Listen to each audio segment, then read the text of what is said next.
This is very exciting.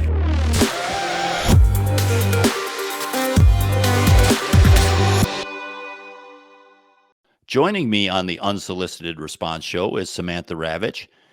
She's got quite the bio, so I'm going to kind of shorten some of it, but she's a board member, an author. She's on the Council of Foreign Relations. She's the former Deputy National Security Advisor for Vice President Cheney. Probably the ones that are most applicable to what we're going to talk about today is she was a commissioner on the first Cyberspace Solarium Commission and an advisor to 2.0. She's also the chair of the Center of Cyber and Technology Innovation at the Foundation for the Defense of Democracies, which is involved in the project we're going to talk about, the OT Defender Fellowship. So Samantha, with all that, welcome to the show. Well, thank you. It's kind of funny when the start of this podcast, or the reason why I wanted to do this episode, is one of the people that I greatly respect and work with said, have you heard of this OT Defender Fellowship that the Department of Energy, the Caesar Group and the Department of Energy is putting on? I said, no, I hadn't heard of it. And he just raved about it, he was telling me about it and all this. And I said, oh, well, we should get someone involved in the program and someone who went through the program on the show. And you're the person who was involved in the program. So maybe if, as a starting point, can you give us maybe a 2 to 3 minute overview of what the program is, the OT Defender Fellowship, and what your role in it is? That's great. I'd like to start, though, how it came to be, because Sure. That kind of sets the stage for what it is, why it is, and what it's doing. So way back machine, I don't know, 2016 maybe, I was speaking at a cyber security conference out in Colorado. During the break, sat next to someone who worked at a very large utility company, and he worked in operational technology. And we got to talking, and he was kind of saying, well, there's not a lot of connection, so to speak, between the folks in the U.S. government that understand how the threat is evolving against the electricity grid and other critical infrastructure, and OT. And I said, really, it seems to me that there are a number of programs and connections. And he said, no, really, that's IT. And there is, but not for OT. And he said the famous line of IT and OT drink at different bars, which I thought was a fantastic way of summing it all up. And I said, So I go back to Washington and I start poking around. And I have to tell you, Dale, I've been in the national security business for 30 years. And never once in my career have I ever broached an idea where, like, to a person, everyone says, oh, wait, that's actually a good idea. Oh, wait, no one actually is doing it. And oh, wait, we actually want to get behind it and support it. So I took it to the Department of Energy and I laid out the rationale that what we need to do is start to recruit folks that do operational technology defense at, well, we started with electricity. It's broad, and we could talk about that, from the sector, and bring them together for a couple reasons. One, so that they can hear from folks in DC at the appropriate agencies, the National Security Agency, the Department of Homeland Security, DOE, the White House, the Hill, how the threat is evolving, what the federal government is doing about it. That's one side. And the other side is so that the fellows themselves can make connections and talk and bring up things that they are hearing, they are seeing, they are witnessing, and kind of create this cohort. So with the Department of Energy, we went to Idaho National Lab and said, look, it's got to have also a technical component. And INL raised their hand and said, we are in, we want to do this. So the broad structure of the program, we are now in our third year, is that we have about somewhere between 12 and 16 fellows a year. Again, started out only in electricity, has brought in to include oil and gas and pipeline. It's a rigorous, not a rigorous application process, but the acceptance rate has to. It's not very high because we only have 13 to 15 or something like that. 4 weeks a year, 2 weeks, one a quarter, 2 weeks in Washington, where again, they meet the folks that I just talked about, and 2 weeks, again, 2 different quarters out in Idaho at the lab, breaking things, talking about things, understanding where technology is moving, and again, getting to really experience where the threats are coming and how to mitigate them. Well, that's a good overview, and I think though, as you were talking, you talked about when you first started looking at this. I think you said like 2016, 17, or something like that. That OT was that the government wasn't talking to OT. I think it's kind of interesting to see the progress now, because the person that told me about this and Tim, who will come on a little bit later, are both chief security officers for their companies responsible for IT and OT, and often physical security as well. So the world has changed, I think, for the better now that the executive in charge of security now has that whole mission. So you gave the structure. You talked a little bit about the numbers and such. What, if you could, what is the real goal, or what is the program trying to accomplish, and how do you measure if it's actually accomplishing what you're aiming for? Right. So I had kind of talked that originally we thought that there'd be two goals, right? That there would be one where the fellows could interact with folks at the various agencies that understand the threat, do intelligence Mhm. oversight, all of those things. That is going swimmingly. We can measure effectiveness by what the fellows then tell us about how they then keep in touch and learn and have learned about what the federal government is doing, who they can connect to at the Bureau if there's an issue, at the U.S. Secret Service, at their sector risk management agencies. So a goal, as I said, and the measurement, are they connecting? Are those connections and networks deepening? That's one. The second is we had said, well, we want the goal to be that the fellows themselves, it's a safe space to exchange information, exchange best practices in a safe space. We can measure that by the robustness of the alumni network that has been created. We're now in our third year. And what we do, we have started to do that the last session. So I said there's 4 sessions. The last session actually isn't any longer at INL. We do it at one of the alumni companies host the fellows and bring them down. So last year we did one in Florida for that person was in the first cohort.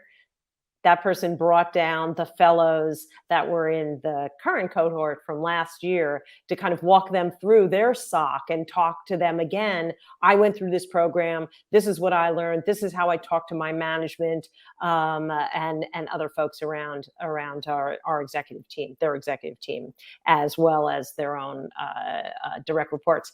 One thing we hadn't thought about as either an objective or how to measure it, which came out of this program, was what the feds, the govies, are learning from the OT fellows, right? Mhm. I come from the executive branch. I've done 2 stints on congressional commissions, so that's my legislative hat.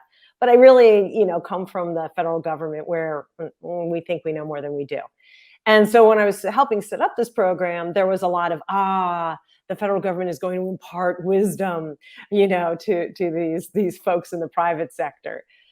Yeah, we got our quickly comeuppance that the feds were receiving so much information from the OT fellows themselves, things such as, oh, you in that government agency, you think that's really how it works? Let me tell you how it really works from inside.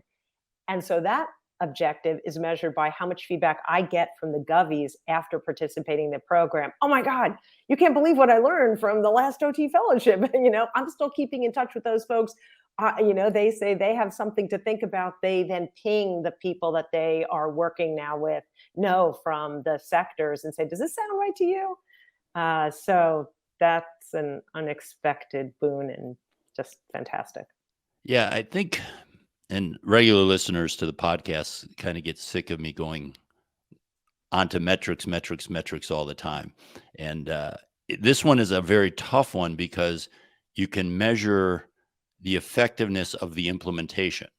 right? The goal of the program is to share information, make connections and such, and you can measure that. What's harder to measure is that making a difference in addressing an organization's OT cyber risk or the nation's OT cyber risk? And that's a little bit harder, and I don't have a really good answer for that myself. But one thing I was wondering is, as I was hearing about the program and learning about it, to me, one of the wins would be the development of leaders.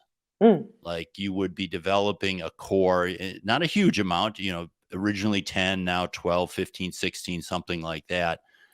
Getting that set of leadership out there that then hopefully is mentoring the people underneath them and growing that, and just really improving the caliber of our leaders in this area out there.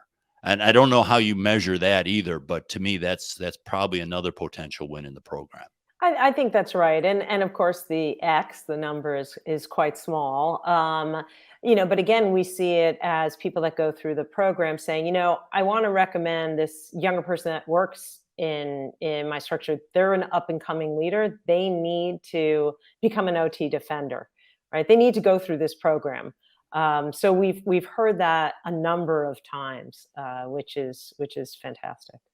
And then let's talk a little bit about that. So there's an application process. I know the 2023 cohort's already been selected, so someone can't apply right now, but the numbers are small, 15 or so people now. And I would imagine you get quite a few applications.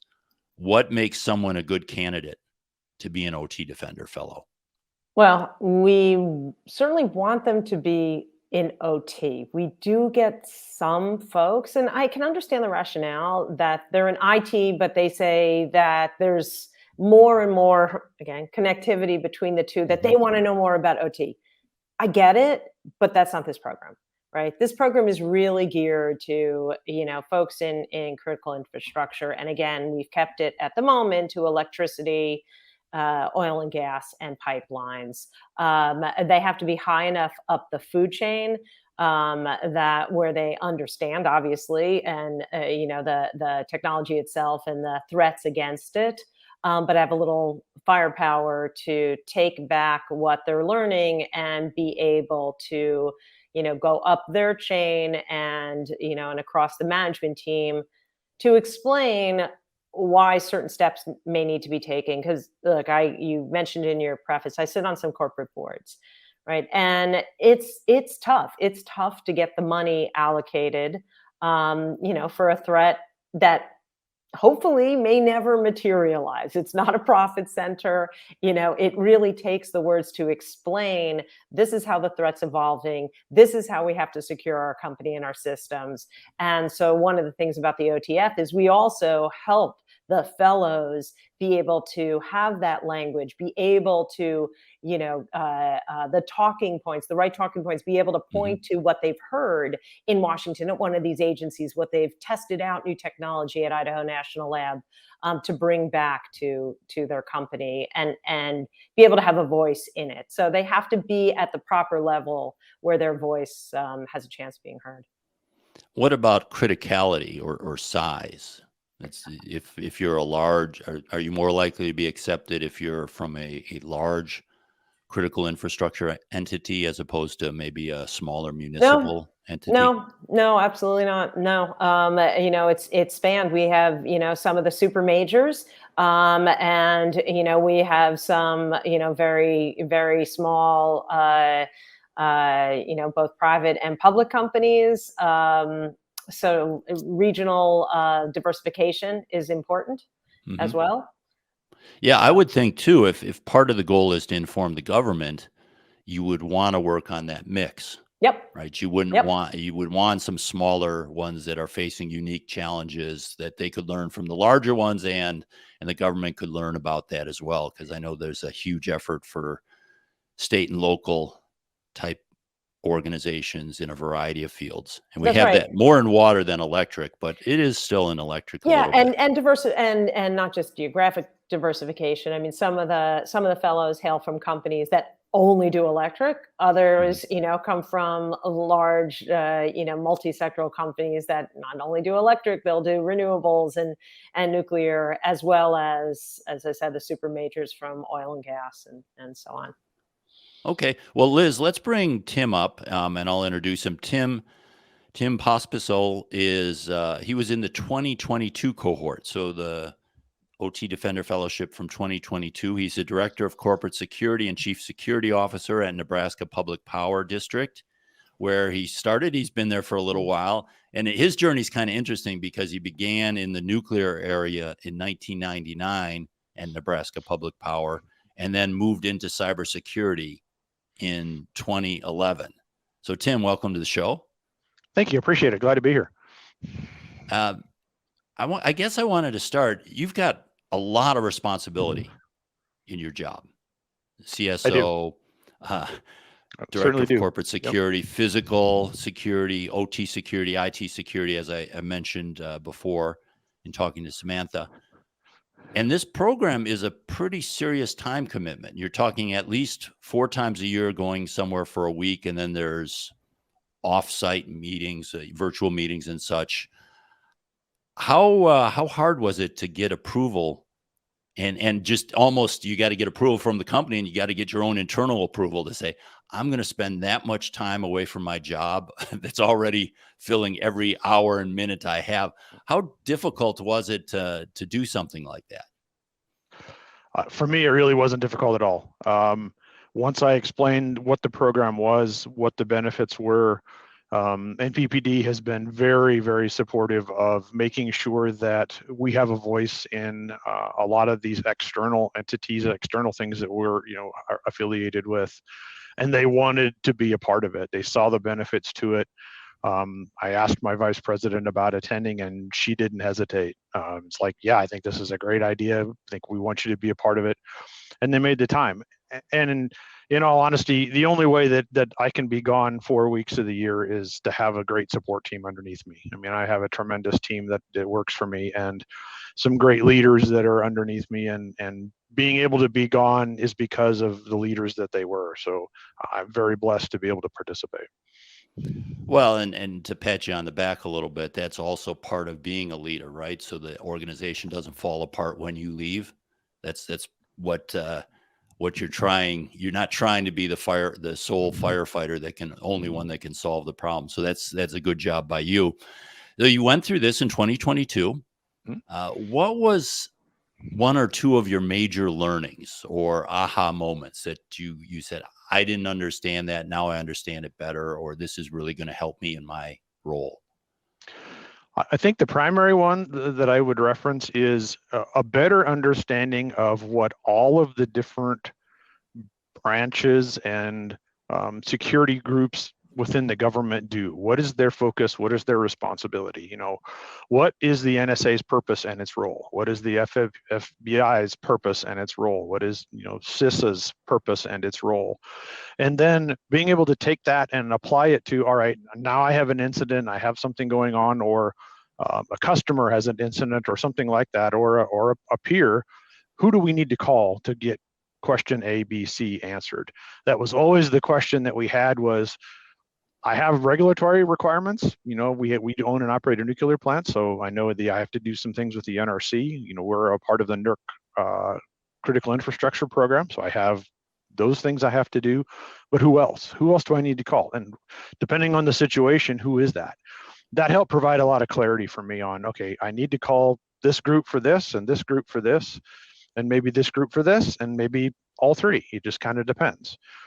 That was the first learning. And probably the second one that was most beneficial is just to be able to build the relationships that we did, not only with the cohort, but we got to see firsthand all of the things that Idaho National Labs is doing as far as research goes. We are all faced with the coming bow wave of electrification, particularly in transportation, and to be able to see all the research they're doing, all the work they're doing, interface with the scientists and talk to them about, what are some of the challenges and questions that we have as the customer that's going to deliver electricity to all these new things. and what new threats can those potentially pose to us, and what are we doing to learn about it and try to protect those before they get all implemented, rather than trying to put the Band-Aid on after it's in place, which is typically what we have done. Let me just follow up on one of those, and Samantha, feel free to chime in on this too. But Tim, you're learning who you need to call when various things happen, or who you would need to call if such things happen. Did the government learn at all how difficult sometimes that is? And because we saw this a little bit with Colonial Pipeline, where Colonial Pipeline said we were told to call this person, we called them, and then they wanted us to call this person and this person and this person. And I would imagine that someone in your role who's fighting an incident, the last thing they need to do is brief 3 or 4 different organizations. Did the group make anything like that known or make any traction on that with the government? We certainly made it known. I think it remains to be seen how the traction plays out. The message, I think, certainly from my cohort, and I would assume from others, was exactly what you said. If we're in the middle of a firefight, I don't really have a body or the time to call every agency and provide you an update. It would really be nice, government, if I had one place to report. If I can report and talk to the EISAC, the Electric Information Sharing Analysis Center, and they can delineate that information out to the other agencies, that would be fantastic for me, because now I have only one place to go instead of 3 or 4 or 5. And I understand that's not exactly how government works. They all have their own kind of little enclaves, and they try their best to share, but they don't always play well in the same sandbox. But we're working on it, and I think they've heard that message, and I do think it's getting better, and I think there's a roadmap to help make that better going forward.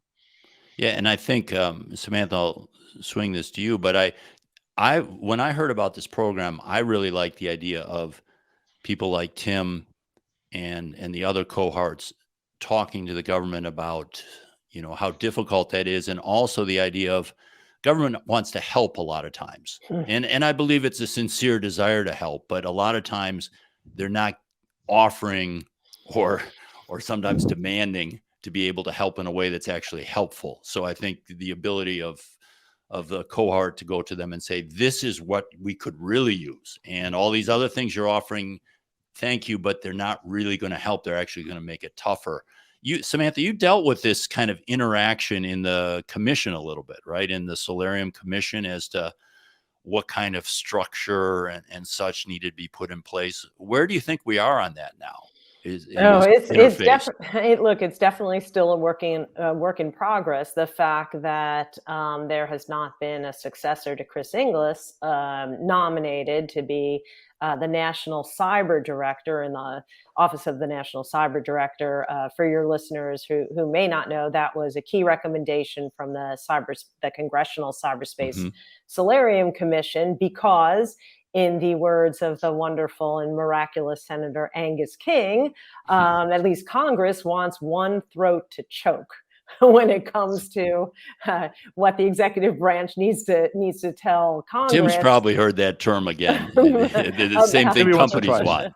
Well, and so that was the feeling from on the congressional side. But of course, we had Tom Fanning, the CEO of Southern Company, on the commission as well, and was the reason that ONCD was set up as part of the Executive Office of the President, not part of the National Security Council staff.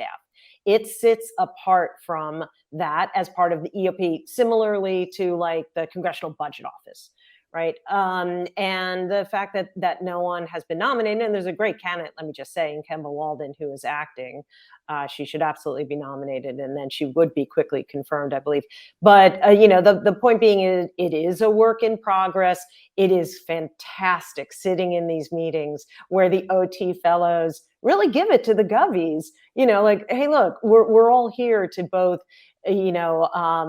prevent catastrophic cyber security incidents, be resilient if one occurs, the idea that a private sector entity has to then report to 3, 4, 5 agencies in the midst of the firefight is absurd, and completely defeats the purpose that we're all, trying to come to.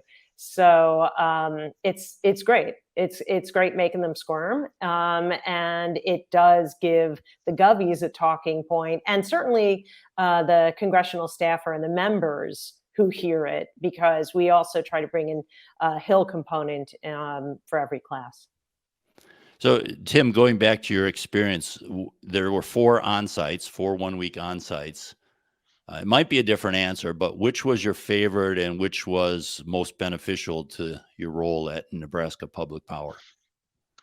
Well, unfortunately, I had to miss one because I had contracted COVID when we were supposed to travel. So I can only gauge that on the 3. I'm more of a techie side kind of nerd person. So the visit to INL was what I gained the most from. Being able to see that research, talk to those folks, and what it actually did for me is establish some relationships where I'm currently the chairman of the Large Public Power Council's Cyber Task Force, which is 27 of the largest public power entities in the country. And we actually took our task force group back to INL in the spring and did a lot of what we did for OT Defender with INL there. So that opportunity probably doesn't happen if I'm not part of the OT Defender group. So that was the piece that I took the most from. Love the interaction from the government. But the techie side of me certainly enjoyed the visit to INL.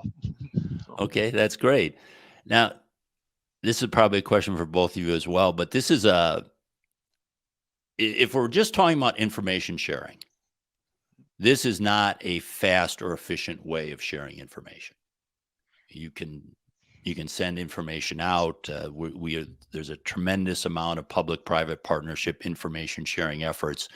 This one is slow, expensive, almost more about creating connections. And obviously you learn a lot, you share a lot of information, but to me, I can see the thing that the faster ways don't accomplish is creating those connections and that trust and such that you get through this program. But then that leads to the question, and I'll start with you, Samantha, how do you scale this up, or do you even try to scale this up? Would you say it's more important to have, 3 times as many people? It's more important to bring water and other sectors into their own sort of Defender Fellowship? Or what are you thinking if you say this program's a success at this size, success larger, and if larger, what kind of larger? Yeah, we wrestle with this a lot, and it is frustrating, right? Because we know we have a good model. And so there's a natural inclination, I think, to like, because it's a good model, it has to be bigger. Right.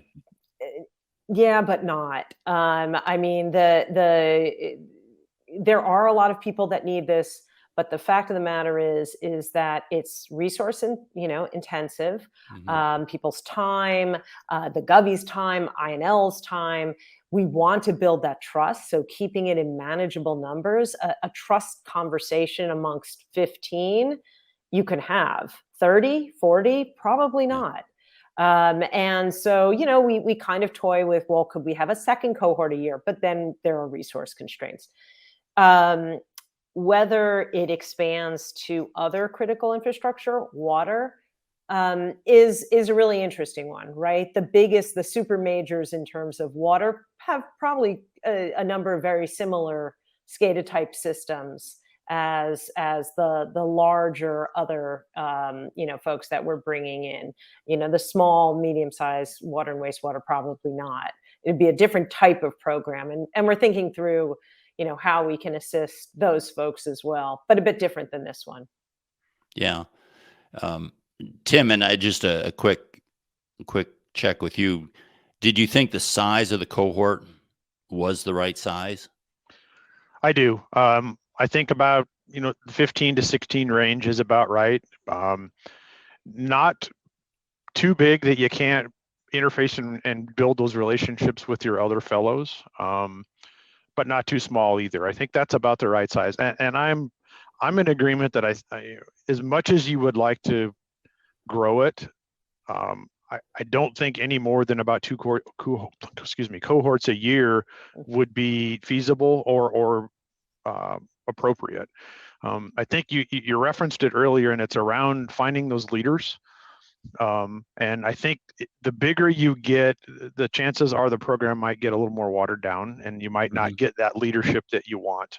I also don't think it would allow us to have those detailed discussions with the government folks that we're able to have with the size that we have.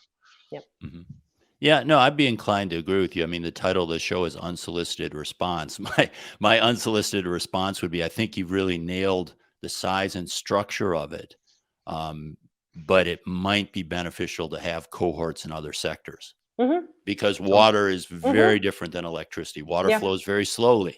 The impact of not having water or having a problem with water treatment is quite delayed compared to an electric outage. And maybe manufacturing with critical manufacturing suppliers, that's a whole different issue with their supply chain issues and such. So that would probably, if there was any expansion, to me, that would make more sense than trying to triple the electric sector participation. I agree. One thing, and I would love unsolicited responses on this, with all due respect to EPA, it is not DOE.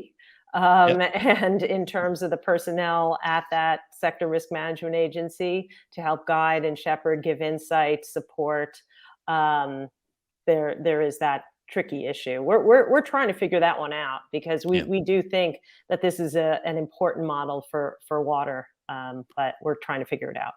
Yeah, it's surprising. Now, I mean, DOE, to their credit, took on pipeline, which isn't strictly speaking that's right theirs, but it has such an impact on power generation that I can understand why they did that. But that was kind of a nice water. move. But I do think that you would think that an EPA or someone else would look at this and say, this is kind of a no-brainer. Like you said at the beginning, everyone said, yes, this makes sense. It seems kind of obvious. Maybe as a final question, and I'll start with you on this, Tim. What happens after the fellowship? Is there any follow-on? Are you meeting with your fellows? Do you find yourself calling them if you have a problem? Or obviously you're all busy, so I wouldn't expect week-long visits to continue, but what happens after you're out now for a year? So again, aside from the alumni program that the OT Defender group is doing, that Dr. Ravich referenced, we see each other at a lot of the same events, and we do find ourselves reaching out to one another about various things that come up, whether it's vulnerabilities that are released, questions that we might have, legislation that's being discussed in Congress. We reach out and we talk to one another, ask questions. I'm really comfortable. My group seemed to get very tight with one another. I think we had a really good group. And we see each other at a lot of places, conferences, events, different places in the United States. And you now see a friendly face that you know. So it's easy to walk over and talk to them and strike up a conversation about anything. So I think that's certainly been a benefit. And the other thing that I was mentioning is what I've been able to do is now take some of these learnings and some of these contacts and some of that and go back to my state that's 100% public power, and to my municipals and co-ops that are our customers who don't have the cyber staff that I do, and be able to provide them that information. Here are resources. Here are places you can go. Here's even folks you can contact when you need help and support. They lean on me a lot for that, as one of the bigger players in the state, but I want to help them be self-sufficient. So, because I can't possibly support all of them. They'd love for me to do their cybersecurity, but that's not something that we're willing to do. It's a bit of a conflict of interest, in my opinion. But I've given them now resources and access and where they can go that has provided benefits for some of them. And Samantha, you can, if you want to, you can talk about the alumni program. But I'm kind of curious, does the government leverage this on an ongoing basis? So they've gone in, they've had discussions, the fellows have had discussions with various government entities. Do they have a way of reaching out to those people if they want to say, hey, we were considering this program, what what does the fellows think of this? They do, and they have. It's different agencies feel more comfortable reaching Sure. out than others. But with the fellows' permission, their names, contact informations are exchanged, and we hear the feedback. We hear the feedback from not only the fellows and the govies, but also DOE and INL. So it's really quite robust. The connections, and it's more than information exchanged. It's really a lot of times it's also an idea laboratory. We're thinking about this. We may be going with this vendor. What do you think about that? Like, have you heard anything? Stuff like that. So it's real time. It is exchange of information that you wouldn't get necessarily any other place. On the alumni network, let me just say, for instance, that while Idaho National Lab is really shepherding this, other labs are interested in adding their value where they can. So there is going to be an alumni trip to Oak Ridge National Lab at the end of July. And they've, kind of opened their doors. They want to talk about what they're doing on cybersecurity because, each lab has a bit of a different flavor, really focuses on different things. And the Department of Energy is very, very supportive of that. Yeah, I think that what you said at the beginning there, the reaching out while things are in the idea stage is so important. We've seen TSA and others just drop these things that they develop in their back room with the best of intentions, and they drop it out on the industry, and it's like, hey, we won't be able to operate. So getting that information ahead of time is such a good idea, and this is probably a good vehicle to do it. Well, Tim and Samantha, thank you very much for being on the show. It's always nice to be able to highlight a program that's working in the government, the OT Defender Fellowship. Samantha, I know the 2023 cohort is picked. When do you typically start asking for it's out there now, applications? And people can go look at the Department of Energy. I don't have it. We'll put the link in the show notes. Put the link in the show notes and if you don't have it, just we'll get it to you. Okay. The specific link. Okay. Well, that's great. Thank you both, and congratulations on a win. Great seeing you, Tim. Thank you. Great to see you as well. Thank you very much, Dale. All right. Thanks, Dale.